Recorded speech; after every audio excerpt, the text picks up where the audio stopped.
متضايق ان كل الناس بقت بتركب كروس اوفر واس يو في، ما عادش حد بيركب سيدان؟ استعد بقى للي جاي، عشان مصر كلها هتركب بيك اب وما عادش حد هيركب عربيات تانية. يا فرحتي انا واللي كانوا بيحلموا يركبوا رام وهم صغيرين. تعال اتفرج معايا على ريدارا، احدث عربيه بيك اب من مجموعه جيلي، اول بيك اب كهربائيه بالكامل في مصر. هتقولي بيك اب يعني هتترخص نقل زي كل الناس هتركبها؟ اقول لك ده بقى اللي مجموعه ابو غالي بتحاول تحله حاليا، وده لان العربيه دي مش بيك اب عاديه، العربيه يوني بادي مش بادي اون فريم، يعني الشاسيه بتاعها عامل زي شاسيه العربيات الكروس اوفر بالظبط. وده بالمناسبه بيخلي سواقتها بنفس سهوله سواقه العربيات الكروس اوفر، وده رغم انها عربيه نص نقل، كابينه كامله يعني دوبل كابينه، عندك كنبه خلفيه وعندك صندوق كمان للامتعه ورا. ولو مش مكفيك بقى صندوق الامتعه اللي ورا، فخد كمان فرانك امامي 70 لتر. العربيه بتيجي بثلاث فئات كهربائيين بالكامل. الفئه الاولى دفع خلفي، بطاريه صغيره 63 كيلو وات ساعه، بتمشي حوالي 300 حاجه و70 كيلو بالمعيار الاوروبي، يعني 410 كيلو بالمعيار الصيني. وخد بالك ان العربيه بتقدر تشيل وزن لحد 3 طن، فانت لو ماشي بالعربيه دي فاضيه اكيد الرينج معاك هيبقى اكتر من كده.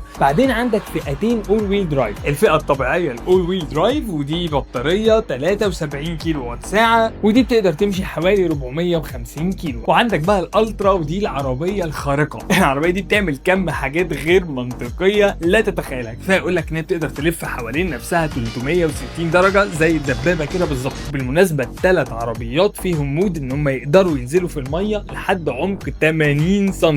في نسخة كمان ريف بتمشي 1400 كيلو بموتور 1500 تربو مع البطارية الكبيرة، ان شاء الله ممكن كمان نشوفها في مصر قريب. اتفرجت على العربية دي في معرض الاهرام للنقل، والعربية حقيقي بهرتني. طلعت كمان جربتها على الطريق، وانت دلوقتي تقدر تروح وتجرب العربية دي تيست درايف خلال معرض الاهرام. قول لهم بس هناك انك جاي من طرف بتوع عربيات وهيطلعوا لك العربية للتيست درايف. اتكلمت كتير مع المسؤولين في ابو غالي عن العربية وعن العروض اللي هيقدموها، وكل الكلام كان فيه تفاؤل انهم ان شاء الله يعرفوا يرخصوا العربيه دي ملاكي مش نقل. واحب اقول لك زي ما قلت في اول الفيديو ان لو المساعي دي نجحت فعلا والعربيه دي علقت نمر ملاكي مش نقل، العربيه دي هتبقى نقله جديده للبيك اب زي ما الاس يو في عملت مع السيدان. عايز بقى تعرف تفاصيل اكتر عن العربيه وفئاتها واسعارهم وكل حاجه؟ سيب لك تحت لينك للفيديو الطويل اللي احنا صورناه عن العربيه وتجربه قيادتها، وكمان لقاءات مع مسؤولين توكيل ابو غالي تسمع فيه كل التفاصيل اللي عايز تعرفها عن العربية.